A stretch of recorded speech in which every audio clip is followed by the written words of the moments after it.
Good evening and thank you for joining us on KTN Weekend Prime, the 6th day of April 2014. Now, the writing is on the wall. The president and his deputy are talking tough. Thousands of suspects are in police custody and activists are up in arms over alleged police brutality. Yet the dark cloud of terror continues to hang over many parts of the country. Is this a turning point in Kenya's latest encounter with international terrorism? Tonight we put the spotlight firmly on what is without a doubt the biggest challenge yet for the one-year-old Jubilee government, the threat of terrorism. In this special broadcast, we will hear from a government that is under pressure to assure an anxious public, families that are reeling from the pain of losing loved ones to terrorists, and those accusing police of executing their kin.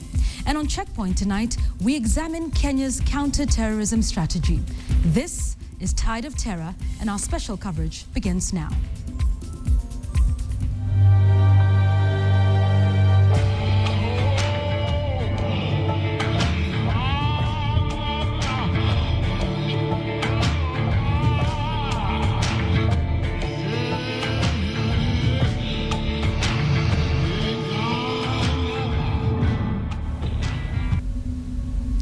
Now, police have recovered what they term as crucial bomb-making materials in a flat housing the Samad Islamic Institute in Eastleigh. However, a man in whose flat the two materials were found escaped. The materials were discovered during the ongoing police operation in Eastleigh, where at least 400 people were arrested today.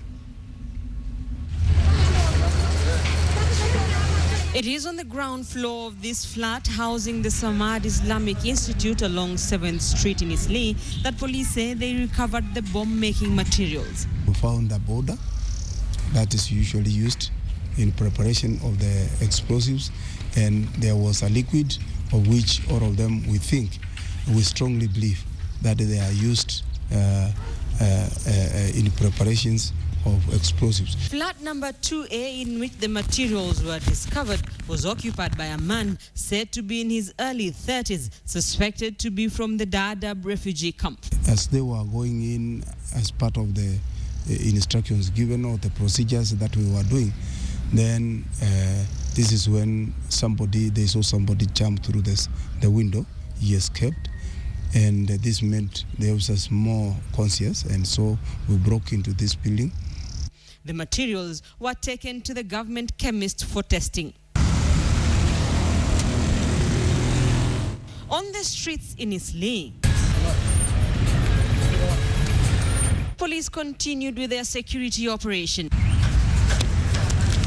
Police erected several roadblocks. Motorists were stopped and asked to identify themselves as police searched motor vehicles. Those who failed to produce identification documents were arrested. Close to 400 people were arrested and taken to the Kasarani Stadium for profiling. But as police step up their security operation in Eastleigh, residents are an angry lot, accusing police of harassment. Wamechanganya wa Somali kutoka Kenya na wale wa kutoka Somalia. Wote wana treat kama sawa tu. Kama kuna kitambulisho wanakuambia waria ni waria.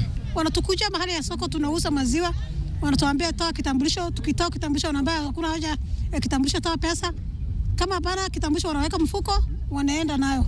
Tunafanya hata kazi. Usiku utembei, mchana utembei. Sisi tuko na ID na askari wakiingia ndani ya nyumba wanakuuliza leta ID. ID ukimwonyesha wanakuambia toa pesa, hii ID si yako.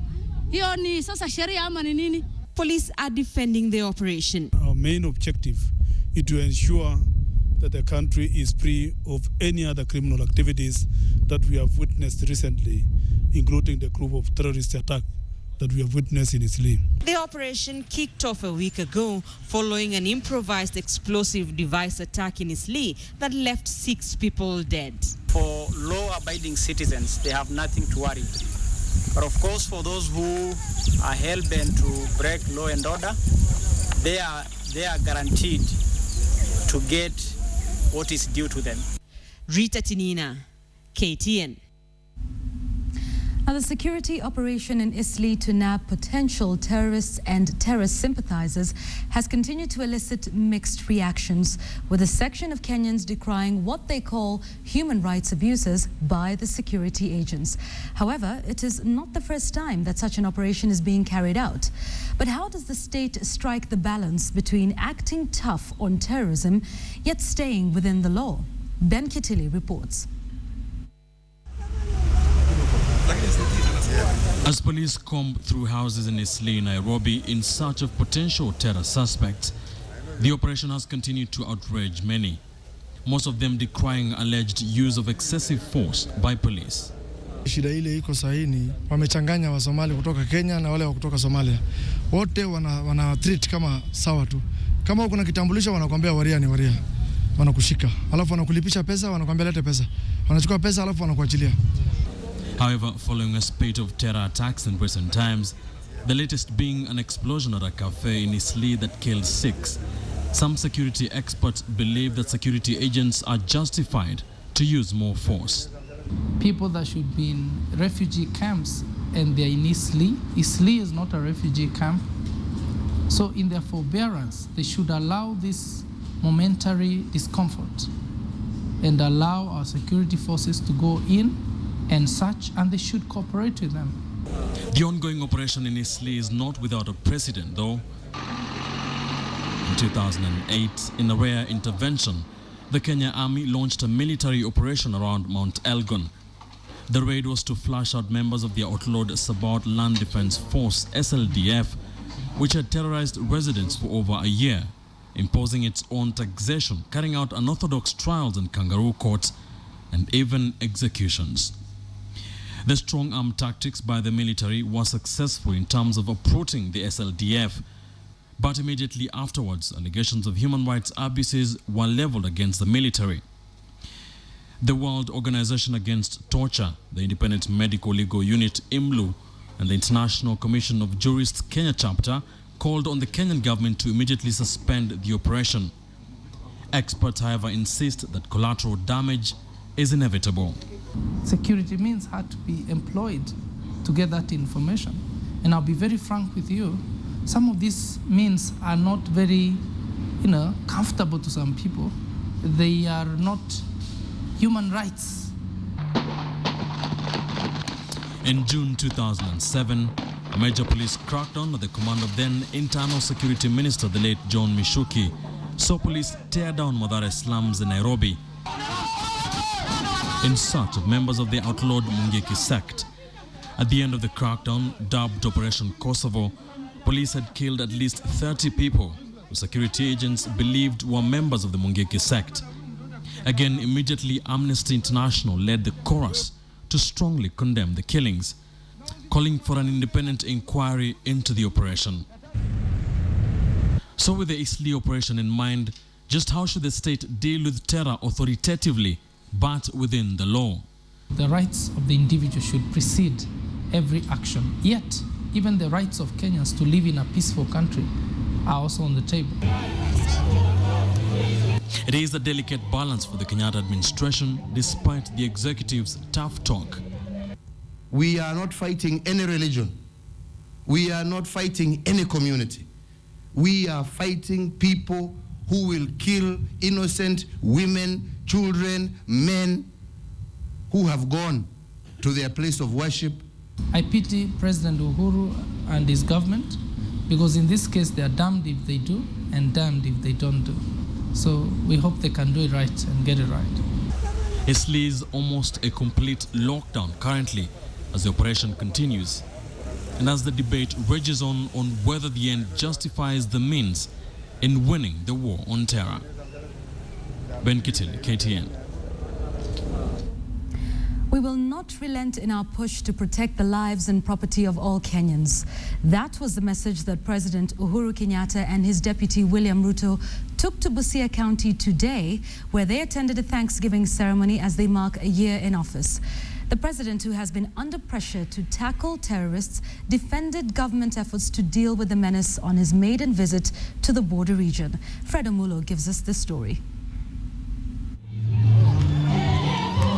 The president's trip to Busia came only a day after Veronica Osenya, a victim of the Likoni church attack that left 6 people dead and a mother-to-baby Satrin Osenya, was buried in Samia, a few kilometers from the venue. In a deliberate show of single-mindedness, Uhuru sent out a signal to both the terrorists and members of his coalition who have threatened to withdraw support to his government over the war on terror. Wale ambao wanajaribu kupoliticize ile shughuli ambayo inaendelea, tafadhalini tuache chini. We are not fighting any religion. We are not fighting any community. We are fighting people who will kill innocent women, children, men who have gone to their place of worship to do nothing but to give thanks to God, alafu unauliwa. Hawa ndio tunatafuta.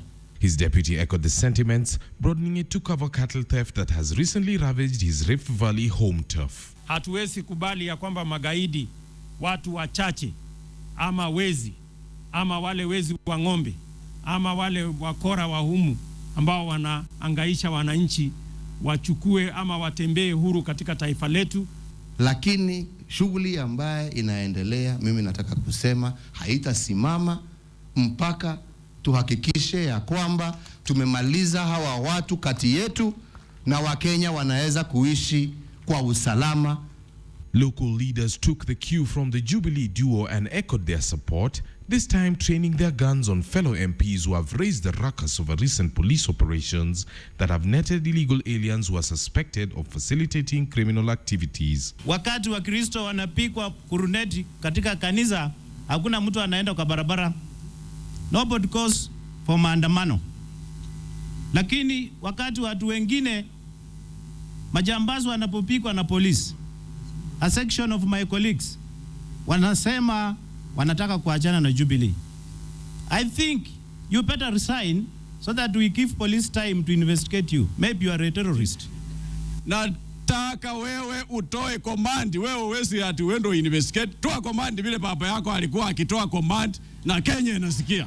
A rise in insecurity has become the latest challenge to the nascent administration that has responded by increasing police numbers as critics accuse it of being lax in addressing these issues.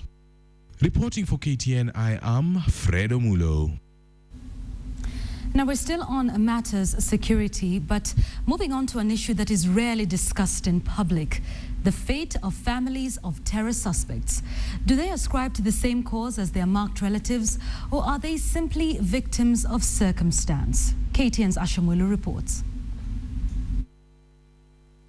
It's been 18 months since controversial Muslim cleric Sheikh Abu Drogo was gunned down in Mombasa by unknown assailants. The cleric may be no more, but the controversy still haunts his family. Mimi mwanzo nilikuwa nikiona tatizo ni mume wangu, lakini nimekuja kugundua baada ya kufa yeye kwamba si yeye tatizo. Sababu kama ilikuwa tatizo ni yeye, baada ya kufa yeye wangeachana na sisi. Sasa gini baada ya kufa mume wangu akamshika mtoto. Like many families of suspected terror operatives, the Rogo family has inherited their father's branding, the tag name terrorist. 19-year-old Hubeid Rogo says it's a tag he has learned to live with. Uhuru sina tayari. Mara mimi nikitembea paka niangalie nyuma yangu kuna nani. Kila ninapotembea mimi nafuatwa. Watu waogopa hata kuchukua namba yako ama kuwa na wewe. Sababu wajua ukiwa na mtoto wa Abu Drogo utatiwa kwenye list, wewe pia utaambiwa wewe pia washirikiana na yeye kwa ugaidi. Just last year, 2 suspected terrorists were killed in Nairobi's Githurai area. The 2 were using their 9-month-old baby as a shield from the open fire. Expert Professor Mohammed Haida says children bred in such extremist conditions need professional rehabilitation. Ni dhulma kwa wale watoto. Tuwasaidie kwa sababu mabongo yao na nyoyo zao zitakuwa zimechafuka na hawajijui wenda mbele au warudi nyuma. It's not just Kenya that has faced challenges in dealing with families of slain terrorism suspects. After killing global terrorist Osama bin Laden, the United States had to incarcerate Osama's 2 wives and 11 children found living inside his compound. They remained in Pakistani custody for over a year, locked up and questioned several times. Later, they were deported back to their home countries, Yemen and Saudi Arabia. countries that were also reluctant to take the families back. The US is, however, said to be constantly tracking their lives. Kila utakachofanya kuonesha watu kwa mimi sivyo mnavyonifikiria, wao wasema ile unayofanya ni pazia kuficha unayoyafanya. Maisha yetu yako hatarini, na sio kwamba twasema hivi ati kwamba tuogopa kufa. Hatuogopi kufa. Ni ile kwamba tukiuawa watu wajue tulisema, maana serikali wanao tabia ya kuruka watu. Lazima sumu ile itafutwe mpaka itolewe pop. Ikitolewa ndio ile mtu atakonne. Hapa sasa sisi tunaona na iko jambo lile laendelea tu. With such families accepting their fate, albeit bitterly, and the society pushing the issue under the rug, the unanswered questions continue to haunt the government. Are terrorists' children the silent victims of terrorism, or are they the future successors of the unjust cause? Ashamwilu, KTN, Nairobi. The past couple of weeks have been traumatic for Kenya as the nation reels from yet more terrorist attacks. Kenyans have seen terrorists succeed at striking fear into many hearts, but have also seen the young spirit of Satrin Osinya conquer an impossible battle at a young age. The battle lines have been re-emphasized by government. But a counterpoint to this strategy was the shooting to death of Abubakar Sharif alias Makaburi on Thursday. How does the country define his death? How does this inform the nation's security strategy going forward? Tonight, John Alanamu has prepared a special report in which he re-examines some of the fault lines in the war on terror, looking specifically at one latter-day poster child for terrorism in Kenya, radicalization. If you were listening out for the response to the murder of Abubakar Makaburi Sharif, it was in the air on Friday afternoon, growling from the loudspeakers of the Masjid Shuhuda. Sasa hivi makafiri wapatikane hawana vichwa, wauliwe kabisa Waislamu. Na ikiwa wewe basi waogopa waona kwamba kumtimua ni kionekana ya kikataa, basi wewe kafiri unaishi naye mtaani, dunga kitu, imeruhusiwa. Words that would hurt the ears of anyone who thought that radical thought was buried with Makaburi or Sheikh Ibrahim Rogo or Sheikh Abud Rogo. This is the time to oppose our legacy of tolerance to evil innovation, of radicalization, which insinuates that our war against terror is a conflict of religions or a battle of cultures. It is no such thing. The death of baby Satrin Osinya's mother Veronica in the Likoni church attack, his own survival by the skin of his teeth, and Makaburi's death side by side seem like a mismatch. A defenseless baby defying a terrorist's bullet against a shooting to death of a man who supported Kenya's enemy, the Al-Shabaab. Terming Al-Shabaab as killing innocent people, then we will have to also categorize the Mau Mau as as terrorists, the ANC as terrorists. Sisi lazima tuamrishane mema na tukatazane mabaya. Kuamrishana mema ni kama haya kwamba vijana tuwatahadharisha. Vijana wadogo walikuwa wanapelekwa huko, lazima tuwakanye na tuseme hii njia hii si sawa. Ni wajibu wetu viongozi wa kidini ambao wasiposema pia itakuwa ni dhambi kwa kesho kwa Mwenyezi Mungu Subhanahu wa Ta'ala. The tone of the government has clearly changed. Yale ambaye yataendelea hivi karibuni tuwauliza wa Kenya mtuunge mkono. With President Uhuru Kenyatta asking for Kenyan support in, quote, whatever we are going to do, end quote. A large number of people agree with the president on this. No more talk. There are people that have dedicated their hearts, their minds, and their lives to make the lives of other people difficult, to make the so-called civilization look amok. And these people go to any extreme, including radicalizing our children. If mtu amebeba bunduki, surely, anataka kuua kama ile ya bunduki juzi, anataka ingia hapa bridge yetu. Mnataka county kama Medakae tu aseme bwana mshike pole pole. Shoot to kill. But there is one deadly context to this latest turn of events at the coast that is worrying many observers. the growing problem of radicalization. Thursday, the 23rd of January 2014.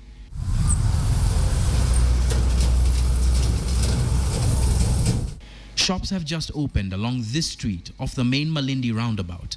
A hardware store's CCTV camera records the events of the early morning. Mohammed Bahushwain is about to pull into this street. It's alleged that he was going to meet with a police officer to discuss new developments in the murder of one of his associates, Faiz Mohammed. What he doesn't know is that he's being followed by 3 men on a motorcycle. Bakhshwain pulls into the street in his Nissan X-Trail SUV. The motorcycle pulls up in front of him. A man dressed in a white shirt, this man here, gets off the motorcycle and approaches the driver's side window.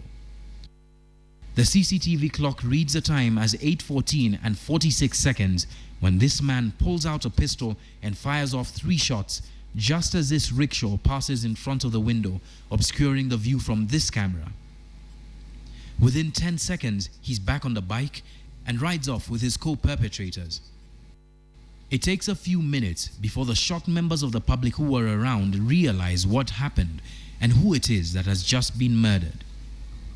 Christopher, not his real name, an associate of Mohammed Bakhshwain, tells me why this murder was significant. Mohammed Bakhshwain was a police reservist for many years and by many local accounts also was an informant for American spy agency, the Central Intelligence Agency. It's claimed that he was a key cog in the information chain about emergent threat, the Al-Shabaab. His murder was more indicative of a shift in the current concerns about a radicalizing coastal region than more people realize. The early morning murder of Mohammed Bakhshwain down that street in Malindi lays bare a number of issues in this battle. One of those is a battle for information. On the one hand, the battle to suppress that information by his killers, who by police accounts are Al-Shabaab adherents. But on the other hand, is a battle to save information from informants. By many accounts, Mohammed Bakhshwain was one of them, and they are being picked off by suspected Al-Shabaab adherents. But this battle is brutalizing day by day.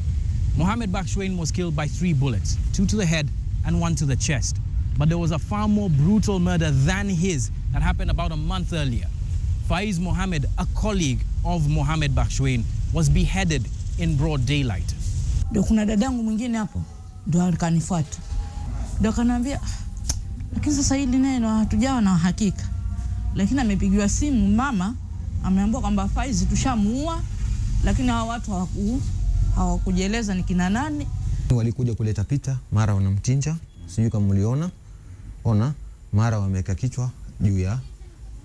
Sasa hapo kidogo ikatuletea athari zaidi. Nikasema mimi hapa sitaweza kubaliana na hii na nitafuacha haya mambo na mnao hata kama nife lakini nijue kwamba mimi ndugu yangu nimejua hili jambo hili lilitokea ni vipi.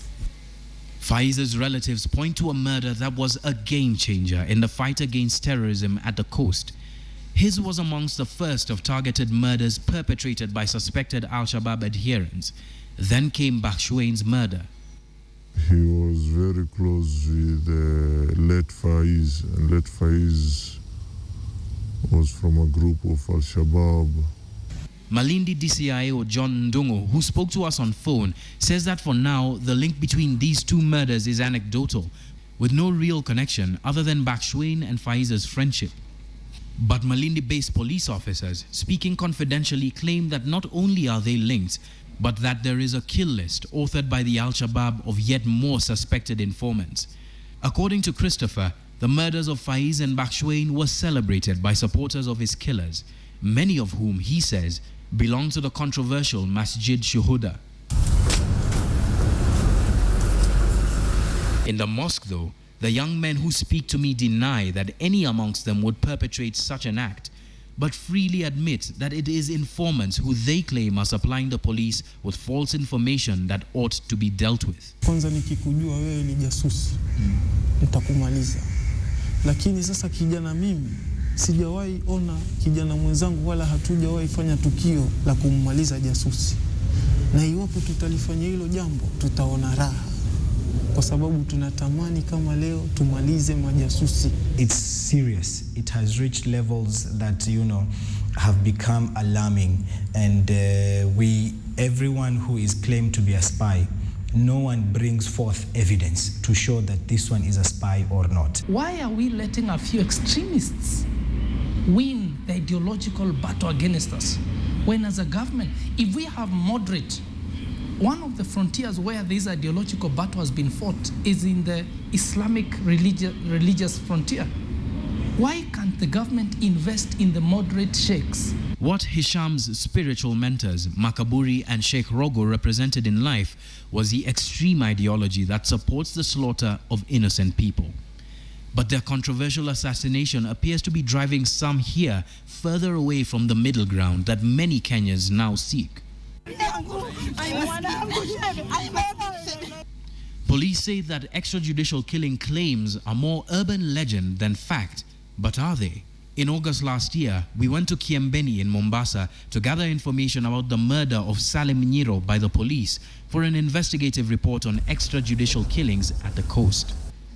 We spoke to the then 17-year-old Twalha Hassan, Nyiro's brother-in-law, who was in the house when police stormed in, having apprehended Nyiro, leading him to his bedroom and shooting him 6 times in the head. He was withdrawn and sullen when we spoke to him, still in mourning. Less than a year later, we're in Ukunda to interview Twalha again. In his palm is a picture of his father, Suleiman Mayuyu, who we also met last year. It is the only picture that Twalha has of his father. That and his memory, because Suleiman was shot to death by suspected police officers in Tiwi on the 5th of December last year. Akafika Tiwi pale, kuna gari kwa yamfuata nyuma. Ndo kwa kuna jamaa yani ameingia ndani ya gari, baba ameingia ndani ya hiyo Nissan na jamaa akaingia jamaa mmoja. Huko nyuma kuna gari nyingine yawafuata. Akafika mpaka Tiwi, jamaa ndo akasema, akaona pale hapana nyumba, akasema nishukisheni hapa. Ndo aliposhukishwa ndo akamalizana naye. The 2 persons went inside the matatu, went straight to where he was seated, and they shot him at point blank range. Today he is less withdrawn than he was last year. His calm demeanor cracks, letting through hot wisps of rage at the people who he believes caused his father's death. Men he suspected are police informants. Hawa majasusi, hawa kuwaua ni haki, maana utamuuzaje mwenzako auliwe afu upone na watoto wako huko na familia yako, huku ule muuza akauliwa, watu wake wapata shida, huko na wewe untulia tu na familia yako. Our youth are taking sides on this whole issue, and it is this taking sides that is now causing a lot of concern amongst us.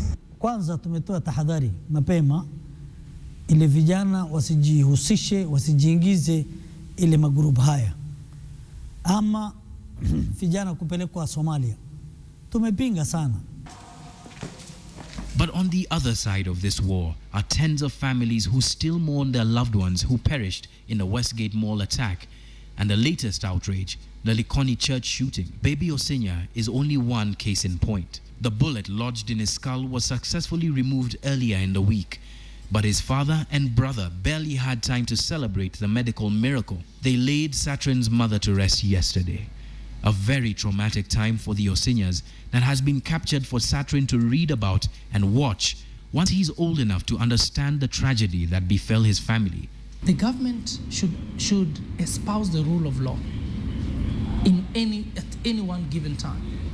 It should be seen as a government that believes in the law, that practices law, that does not, abuse its right as a government over anyone. However, at the same time, it should be seen as a strong government. When somebody breaks the law, walks into a church and shoots innocent people worshiping, then the government machinery should roll into town in a manner that it will be known government was here. And as the government grapples with the rising challenge of insecurity, big questions remain. Are the growing claims of extrajudicial killings of suspects helping in the fight against terrorism or simply fueling it? There were people already in that cause of extremism even before anyone was dead. So I think a great ideology informs extremism than the death of their perceived leaders. Can extrajudicial killings justify the mayhem witnessed at Westgate or at the Likoni church? And can the government find a way of stemming the threat of terror without breaching the law of the land? These questions are part of a conversation that has yet to take place. John Alenamu, KTN. And that conversation is about to take place in just a short while from now. We thank you for watching. We want to take a short break. You're watching KTN's special coverage, Tide of Terror. We will be right back.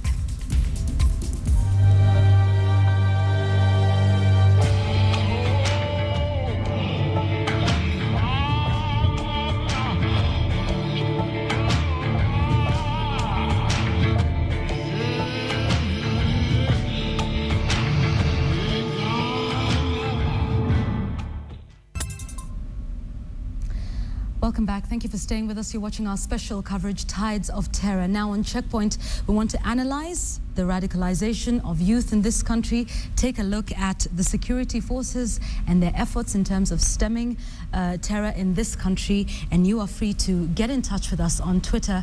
We're using the hashtag tonight, Tide of Terror. You can also send in your text messages to the number 22155.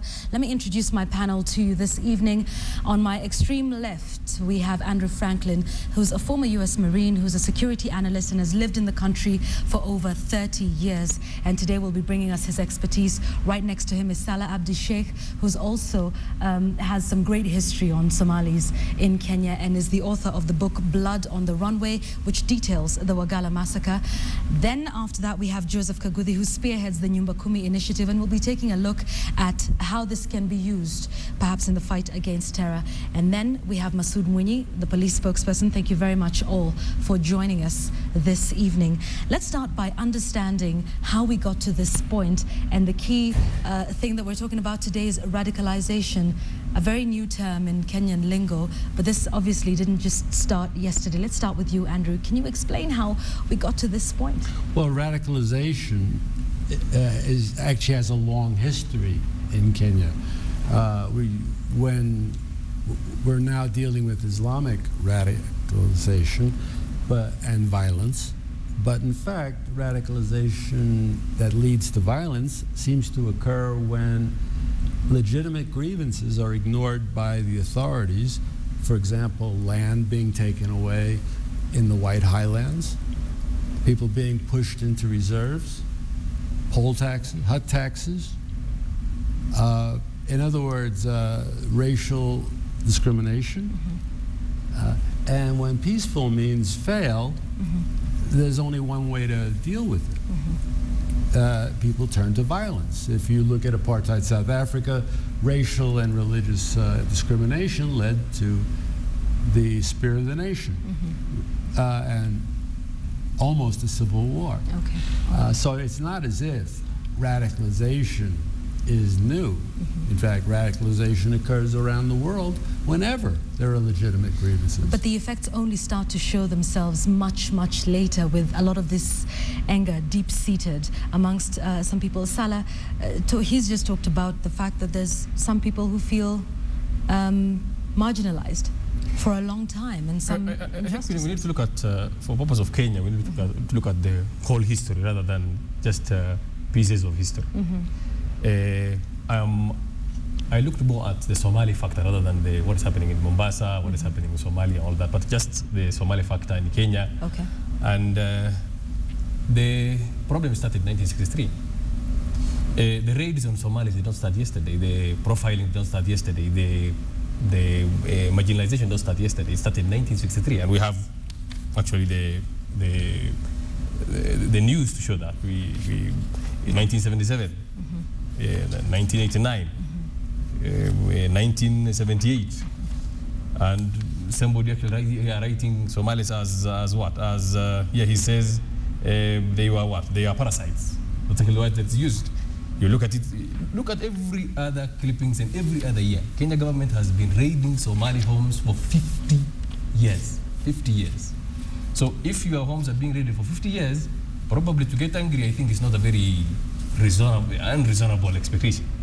But there are now Kenya is facing three things at the same time: the Somali factor, the Islamic extremism that people talk about, and the change in technology, media, the accessibility to information.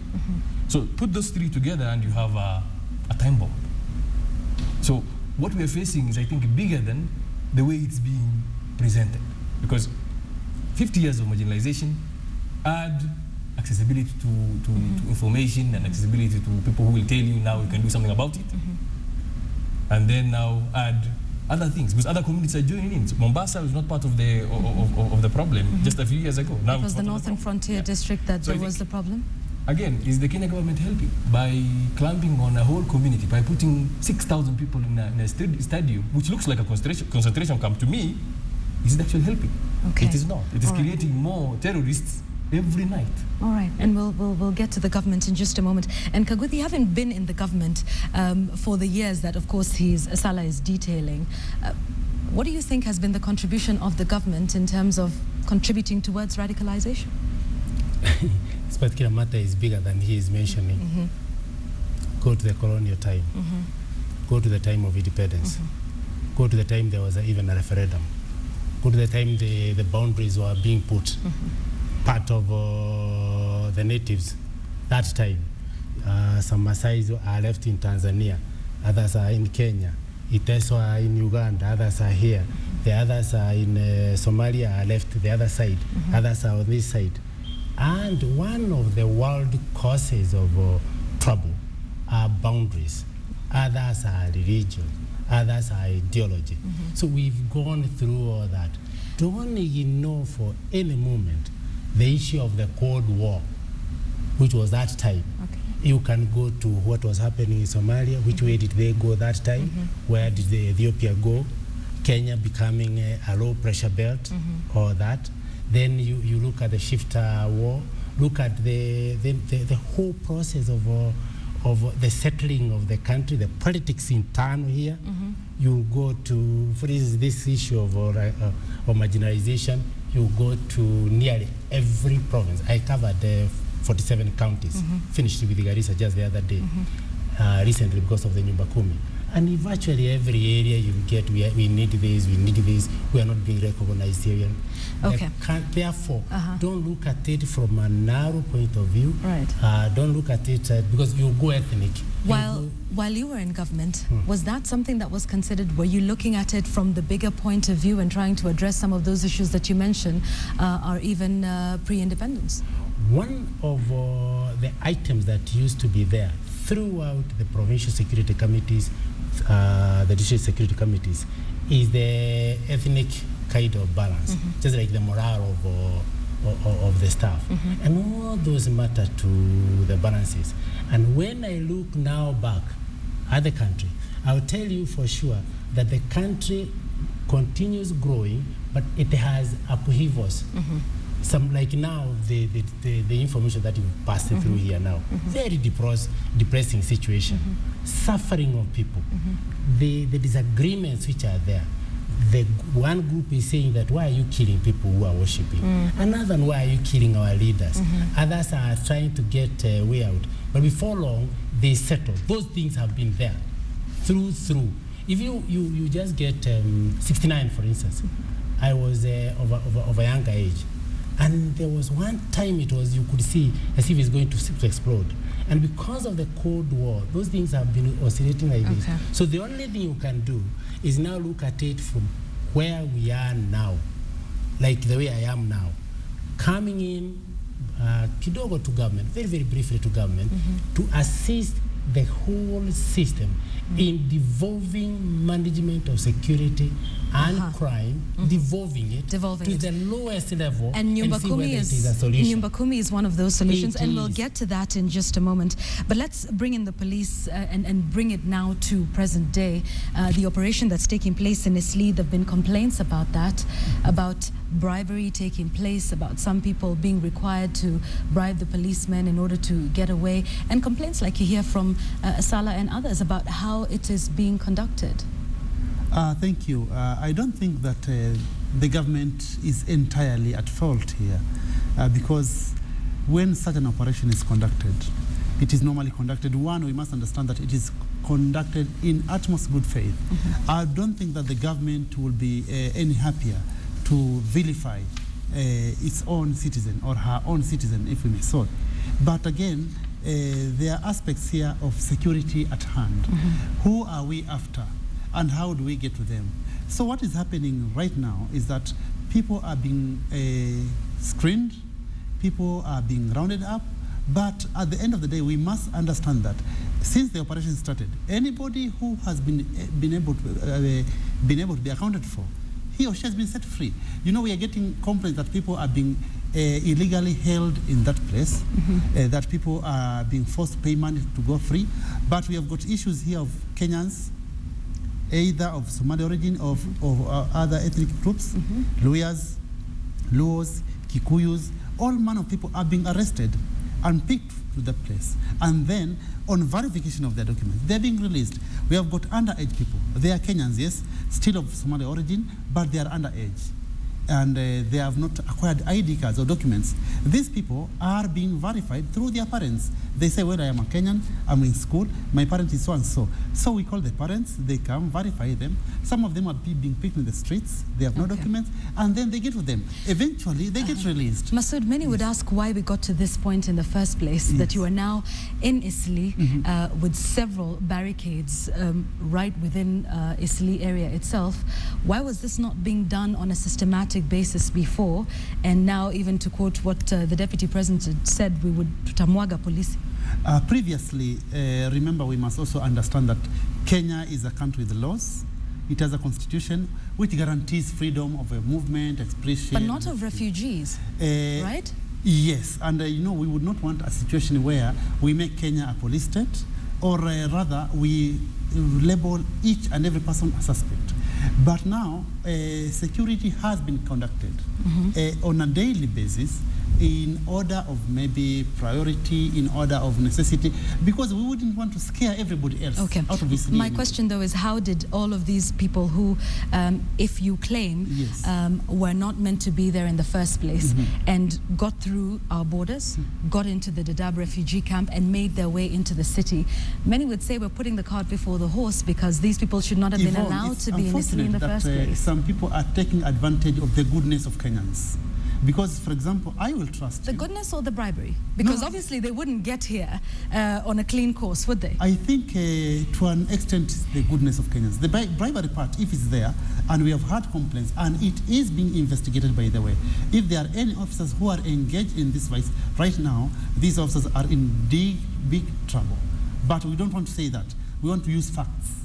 Now, the issue of people coming into Eastleigh, into Mombasa, into Nairobi, and they are not supposed to be in these places. Maybe they're supposed to be in refugee camps, they're supposed to be in Kenya, but with documents, either travel visas or something. This now is something we are working on, because we know Kenya, again, is not a country which operates in isolation. Salah, you don't seem convinced. Yes. Yeah, I'm not actually convinced about that. First of all, the constitution is being repped in the first place. It is here. The constitution says if you are arrested, you are taken to court within how many 24 hours? 24 hours. Yes. How many people do you have for 4 days? 6,000 people. So I think that here's an interesting question. Here's an interesting question, though. We've had so many people who've been arrested. Where are they being held? Just a minute, because now the number is even more scary. We don't have 6,000 people there, not even 1,000 people. And you called me in the day. I told you I was there personally. These people are less than 500 there. This is at Kasarani? Yes, they've been processed, they've been released. But in addition to what the people who are in Kasarani, we did hear there's been 400 people who've been taken in Eastleigh today. Following the Likoni church attack, you will recall the more than 100 youth who were arrested. 49 of them were then charged with loitering, which then many said meant you had no intel? Or they were arrested? No, when an arrest is made, you know there must be justification for that arrest. The officer, you know, he'll have a very big issue trying to prove a case against you in court. And I'm sure nobody will be taken to court if the officer has no credible case against the person. Remember, we'll have cases collapse in court, and it will show the officers are being very, very I think they'll still collapse in court, because first of all, you cannot enter somebody's house without a search warrant. Yeah. That's in the Constitution. It's not in the other laws. It's here. It is their home, their possessions, information relating to themselves, their privacy. If somebody goes to court under the current regime, and says that my house was searched and you found you even found a grenade, and you searched that house without a search warrant, the judge will throw it away. Now, what will you do actually? Unless you have taken procedure. What context of the law, Masood, are you using in this operation in Eastleigh? Yeah, because unless the Constitution was suspended, because there's a portion here that says the Constitution can be suspended and there is an emergency. There's an emergency law. That means everybody's rights have been suspended. The police can do whatever they want. So I think the president should have started with first, let's suspend the Constitution, put the emergency law, then put the police there, and then everybody will have said, okay, it's emergency. So this is a security operation, which we must also all appreciate. But under which law are you actually doing it? If this is the Constitution, then you are out of it. That Constitution also has, I think, Section 24, which also gives certain limitations in terms of how we conduct ourselves. Section 24. Let's take a look at that. Yes. Section 24. Let's take a look at Section 24. A right or fundamental freedom in the Bill of Rights shall not be limited except by law. Which law? That's the question. Which law? Because in this case, you are touching people's homes. You're going into at midnight, not work time. But in the interest of national security, not even individual security. I am actually a national of this country. I am a citizen. I have rights. So you cannot come to my house, search it. Yes. Okay. You understand? All right. And then tell me that you are to protect. You are breaking the Constitution up to where we are to now, protect me. Are you convinced, or are you happy that the police have been able to recover a material which could be harmful to people?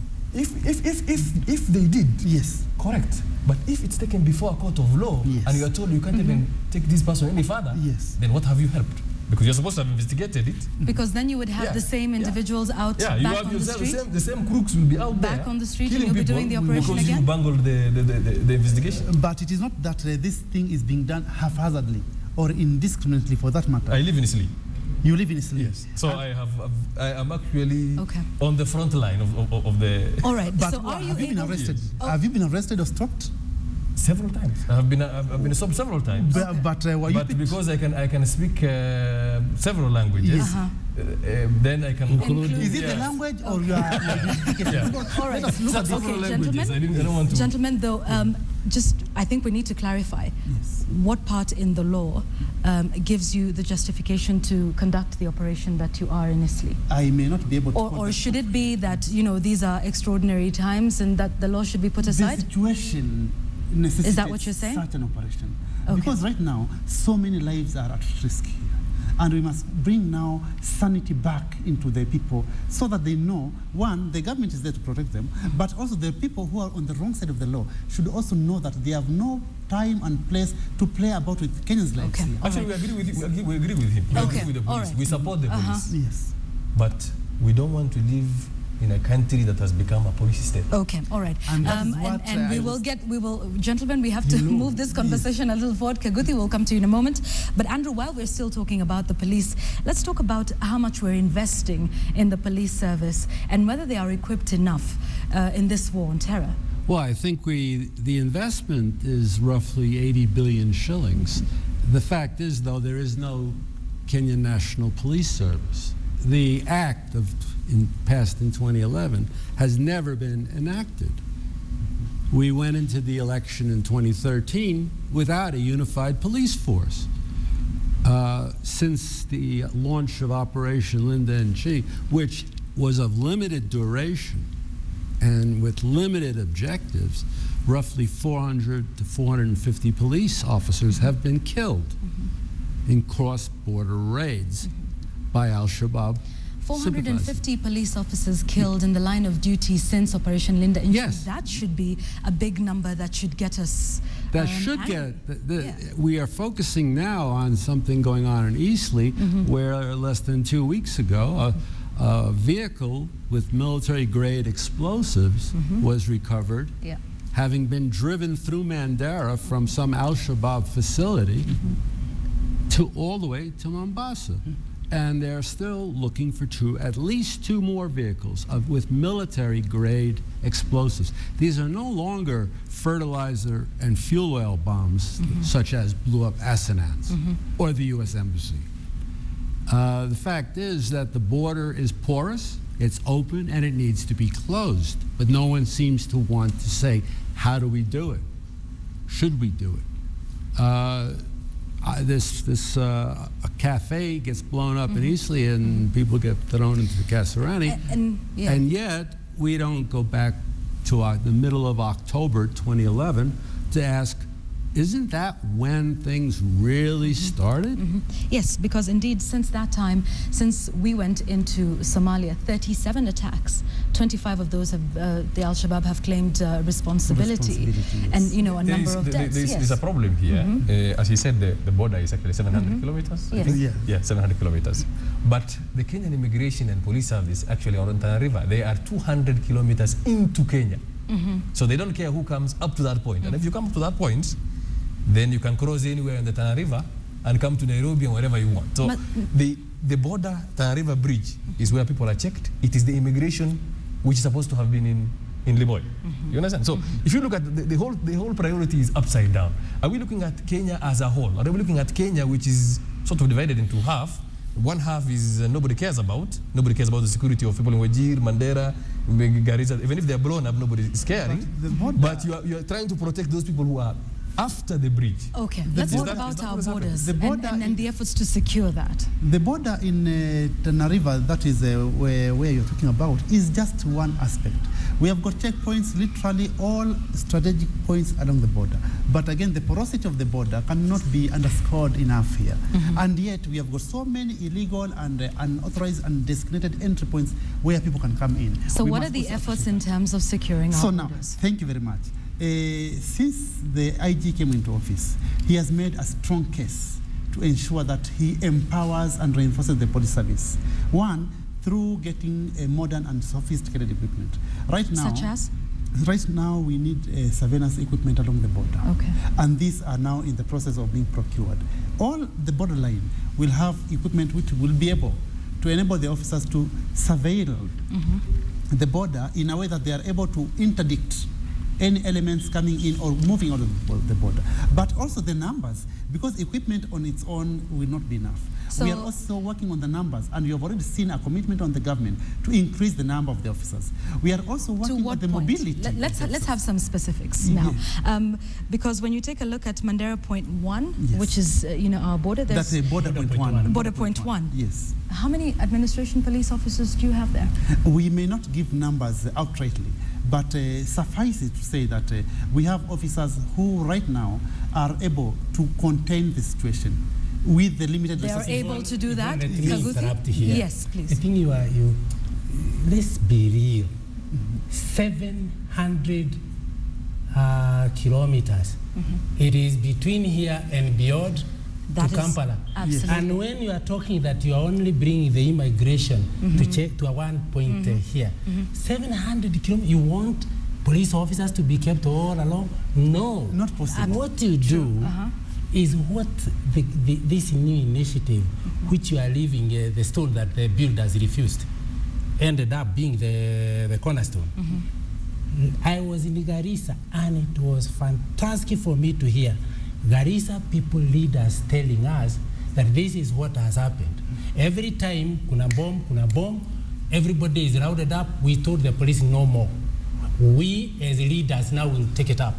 We want to introduce Jua Jirani Yako initiative. You are in a meeting, know the person on the left, know the person on the right, know the one at the front, know the other one. Border motorcycles, they are all being registered by them. Okay, let's talk about the effectiveness of Nyumba Kumi so far and its operation. Well, devolve so that everybody in, like this is here where we are suffering. It's not starting. These people did not come the other day. Because even when I was here, the corruption was there. You remember I did tell your group, you put it that Kagudi says Nyayo House and City Hall are dens of corruption. And I had to set systems to start, because even but obviously, Nyumba Kumi is obviously not working in a place like Eastleigh, where all of these things that you're finding, this operation might not have been necessitated if the people felt they could trust the police enough to say, the person who's living in my building, I'm not sure I trust him. I will tell you. I think there's one aspect that's being left out. There's one aspect that's being left out. The one that I want to elaborate is this. Okay, finish. It is just starting. There are clusters. Give the people opportunity so that everybody becomes sensitive to what they are seeing, sensitive to what they are hearing, and we now increase the capacity. We build the capacity so that the citizens are empowered. We tell the police officer, you got also to be trusted. I'd like to have some timelines, and Salah, maybe you can come in. But later, to have some timelines, we're saying it's just starting. I think we're saying the police want to invest aspect that both the police and the Yumakum initiative is not going to address. One is you have put about, I think the number that's been 6,000. It is in the social media, it's on Facebook, it's everywhere that 6,000 people are being held there. Nobody has come out to say there are 500. So we're just hearing from you, no problem. But the 6,100 police officers were actually official figures from somewhere in the police, I think. How many of them speak Somali?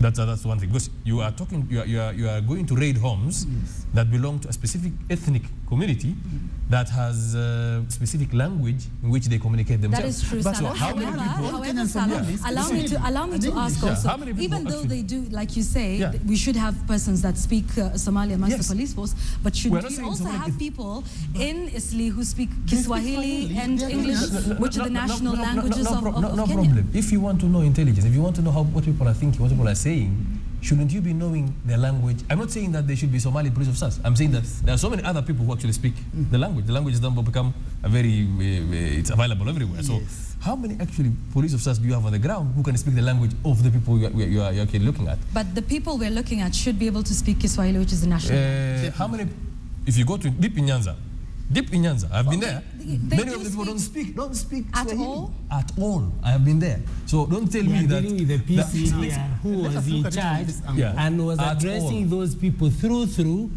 in Kiswahili. And you also addressing us in Kiswahili. We were there. 99% of Kenyans speak Swahili. I think that is the most outrageous things that with respect, because that is the national language. I have been to many places. With respect, that is the national language. With respect, no one seemed to object to the assertion that we had failed to implement the National Police Service Act. Okay. The reality of the border is that it's a construction project. It's LAPSET. Now LAPSET has to run through a war zone. Apparently, or it could be used as we did in the United States when we built our interstate highway system under Eisenhower as a security measure. And instead of calling it an economic Vision 2030 project, why not find out where we can get the funding for proper barrier planning, for actually surveilling the border? The reaction time has to be assisted with road construction, vehicles. We happen to have nearly 4,500 troops in southern Somalia, while an insurgency is raging across the 3 counties of Northeast Province. So behind our successful intervention, so-called successful intervention, we have an insurgency, a genuine classic insurgency. I'd like us to talk about whether this always seems like a quick fix.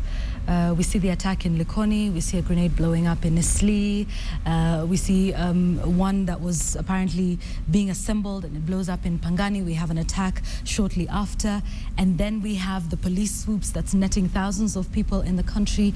Can we talk about, as probably we come to the close of our discussion, about making this more sustainable, about how we can win this fight, about it being a bit more of intelligence gathering, and reading trends into maybe what's happening in Mandera and how that would affect what's happening in Eastleigh, how what's happening in Eastleigh would affect residents in Busia, for example. Let's talk about the long-term solutions, because to some extent, and while I suppose many Kenyans appreciate what's happening in Eastleigh, it sometimes seems like a knee-jerk reaction.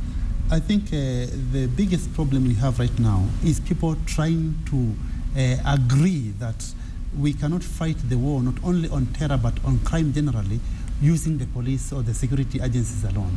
It is a collective undertaking where each and every person needs to be involved.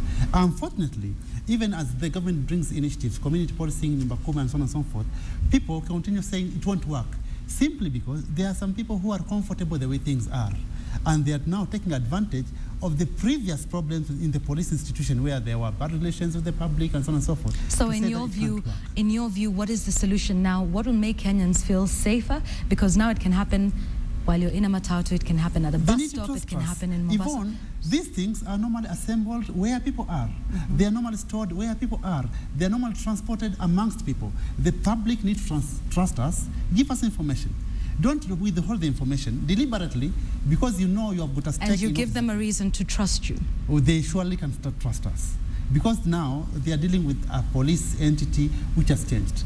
Nobody would want to be labeled incompetent. And sure, the police service does not want to be seen to be incompetent or failing. Okay. We are doing our best. Do you also have intelligence gathering? I mean, as opposed to asking the residents to come to you and say, I know what's happening here. There is. Do you have...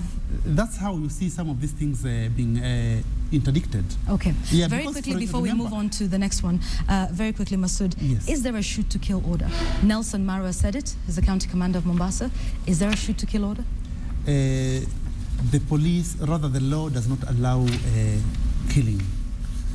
We are allowed as police officers to use arms in extreme dire conditions and not to kill, to immobilize, to effect arrest. So there is no shoot-to-kill order? There is no shoot-to-kill order.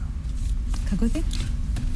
The solution, get every citizen, every leader to start being involved in the securing of the area they are in. We need to change a mindset within our police service, the officers. The syllabus got to be revisited until it comes to be that they are service.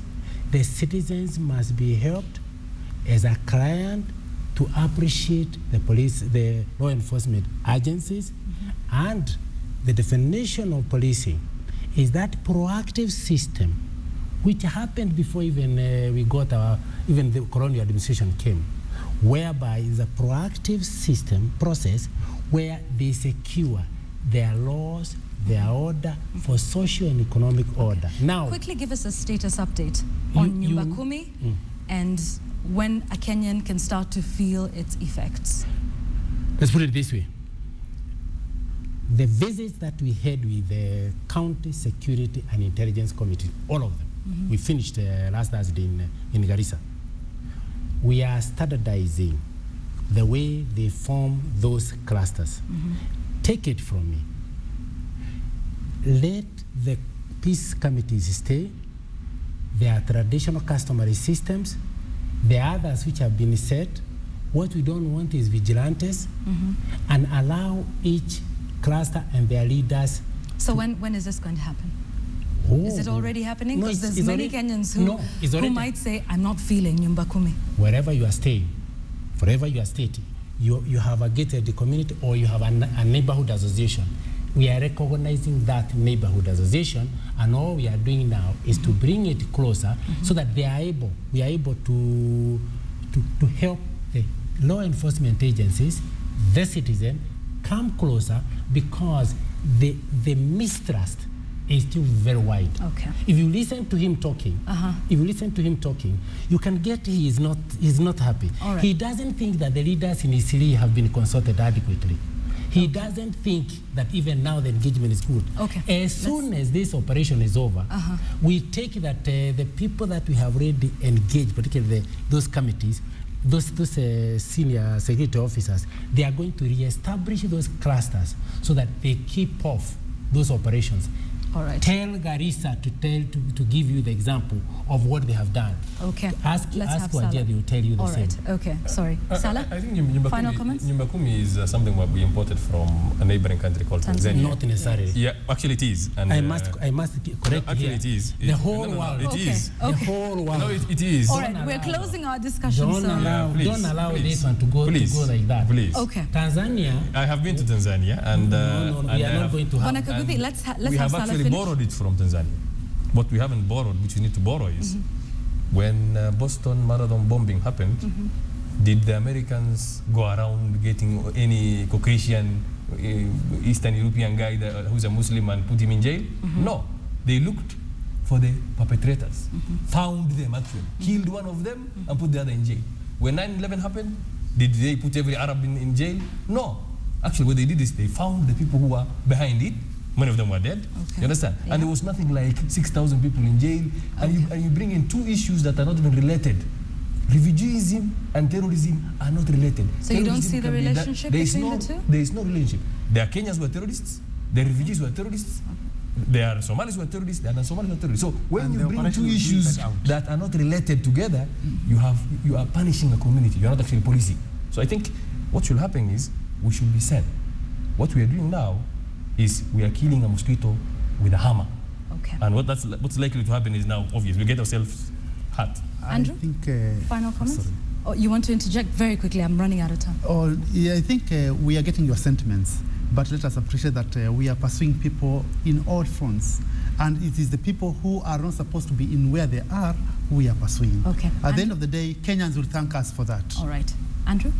In fact, it's the failure to implement the law that has created the situation that has led to the notion of a military command to fight crime and terrorism in Nairobi rather than the police. It led to the killing of policemen, friendly fire at Westgate, and the illegal deployment of the KDF inside the borders of Kenya without National Assembly approval. And 3.5 days later, the destruction of the Westgate Mall when the recce unit was already there. The thing is, we are ignoring the fact that we're not implementing any of the security legislation that has been passed since 2011. The security legislation passed in the spirit of the new Constitution is, I don't think people are reading it. In fact, I wonder whether anyone in Parliament is reading it. Is this one of the issues you're going to address? Enacting the legislations Andrew is talking about? Yes, it will definitely be one of the issues we want to take note of. Because you're not concerned that it's not been put in place since 2011? One idea to the table, which is very... You asked about the shoot-to-kill order, whether it was in place. Yes. I think this is 1988, and the President Moi actually gave a shoot-to-kill order for poachers, and we're still losing elephants and rhinos. So shoot-to-kill orders do not work. Remember, the poachers also are people who will try all means to evade the security agencies and everyone. All right, I think we're going into other issues. My parting shot is simple. In a minute. My parting shot is simple. On any national television, let's avoid being insensitive to the victims, either of the operation or of terror, or even losing our own police officers, because we are just pushing a certain cause. Let's be, at least because this constitution has one problem. It doesn't have the duties and responsibilities of citizens. Okay. Unlike Tanzania and like all the others. And that's why we are all So you're taking it back to the citizens and the role that they can play in the war on terror. We are devolving to the citizens so that they participate effectively, so that we avoid this, what you are calling knee-jerk kind of systems. I think we leave it at that, gentlemen. I thank you so much for joining us on our discussion tonight, our special coverage, Tide of Terror. I just want to read you one tweet from Ekuwam Lomulen. You say, so ironic that the war against Al-Shabaab is successful in Somalia and a total failure in Kenya. Those are some of your views. Keep them coming in. Remember, the hashtag is Tide of Terror. We take a short break now. We'll be right back.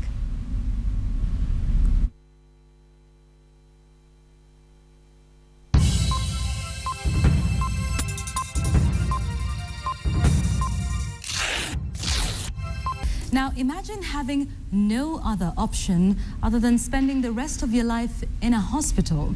And it's not because you are sick, but because your relatives have abandoned you. The Meru Level 5 hospital has been home to a number of abandoned persons, receiving at least 4 of them every month. Here now is the story of hospital residents christened the Unknown. Meru Level 5 Hospital is a typical hospital.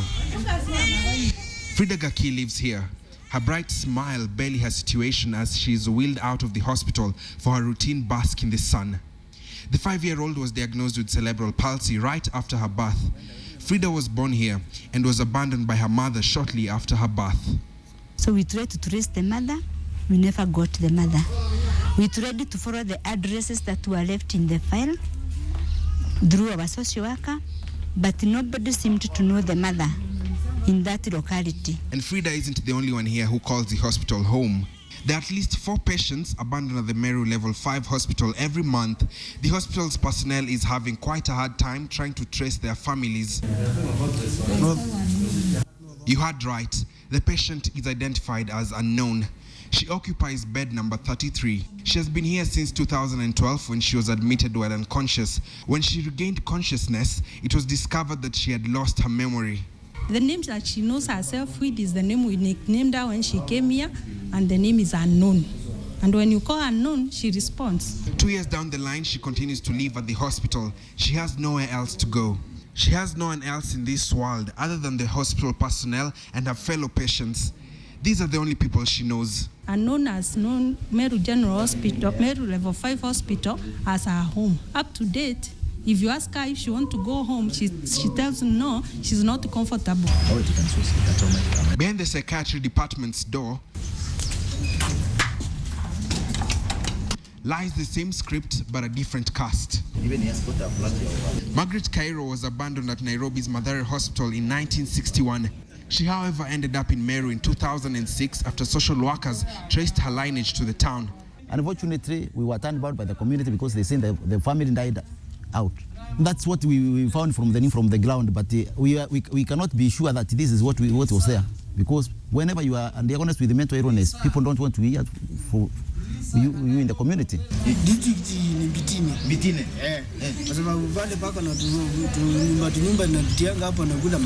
Maitha Kingongo has some scanty information about his past, but this is not enough to trace his relatives. He has a language that he speaks, that's neologism. Neologism is a one coning of words, but we communicate with them with Gikamba. The hospital is forced to adjust its budget to accommodate patients like these who may never ever leave. Ian Wafula, KTN. Right, a very sad story there of Kenyans seeming to not have an identity in this country and been stuck in a hospital. We hope something will be done about them. It's time for sports now, and we want to take you to our sports studio where Nick Mudimba is standing by to give us the latest. Nick, Kenyans were not lucky in Paris. Yeah, it didn't work out so well in the actually male side, but the women's side, we actually tried. But that's not only for tonight. We've got the highlights of how Arsenal managed to down themselves once again and much more even. Stay tuned after a short break. After a shocking 1-0 defeat in the hands of Strathmore University, Big Guns Telkom Orange came back in full force in the day's match against KU at the City Park Turf. Telkom Orange and he left the Kenyatta University 14-0 to wash away the painful 1-0 beating by Strathmore University in yesterday's encounter. USIU came out guns blazing, beating Mombasa Sports Club 4-0 with all goals scored by Pauline Naise, while Beatrice Mbugo playing a vital role in the win. The level of competition is evidently stiff, with the Big Guns avoiding the unexpected dropping of points in the other match, and the Vikings edged out Multimedia 4-0. The Kenya Under-20 team has played Tanzania during the Machakos Stadium in an Africa Youth Championships match. Visitors Tanzania started the match on a high note, winning a free kick just 2 minutes into the game after Kenya's Michael Kialo fouled Abbas Mudaviri out of the box, but the visitors failed to capitalize on the foul. What followed next was a series of missed chances. After the restart, Tanzanian coach Stewart Hall made a few changes to his squad, popularly known as Ngorongoro Heroes. Tanzania played a more composed and settled game with less blind passes compared to the counterparts who were quickly assembled Kenya will now head to Dar es Salaam, Tanzania for the return leg where the winner will play Nigeria in May. We lacked composure because of the pressure, so we are going there. I mean, a 1-1 draw, we are through. We'll go to the next level, and the team is okay. We are focused for the second day.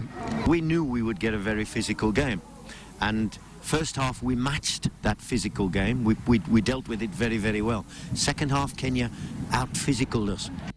Right, it's time to close our bulletin tonight. We thank you for sending in your feedback. Let me just sample some of your thoughts tonight. Jimo Muriuki, you say, people complaining about police brutality, lives are at risk and weapons are being recovered for crying out loud. Gerald Bayo Oliech, you say, make it clear, this is an operation to save us from national insecurity. Let's not have baseless arguments. Washira Esquire, you say, a war against terror is an impractical conception if it means fighting terror with racial profiling. Your text messages finally. Linda, thank you for texting in. You say, you cannot allow people in your country and they want to use the law to justify their evil deeds. They do not even condemn the evil done by their people. If they are compromising security, let them all go back to their country, reapply to come back. If they're genuine, let Kenya be, and let them go and rebuild their nation. Those are your thoughts on our very sensitive topic tonight. We thank you so much for your tweets, for your text messages, and for all your feedback on our bulletin tonight. My sign language interpreter tonight has been William Silla, indeed making sure those with hearing impairment can be able to follow our bulletins. My name is Yvonne Okwara.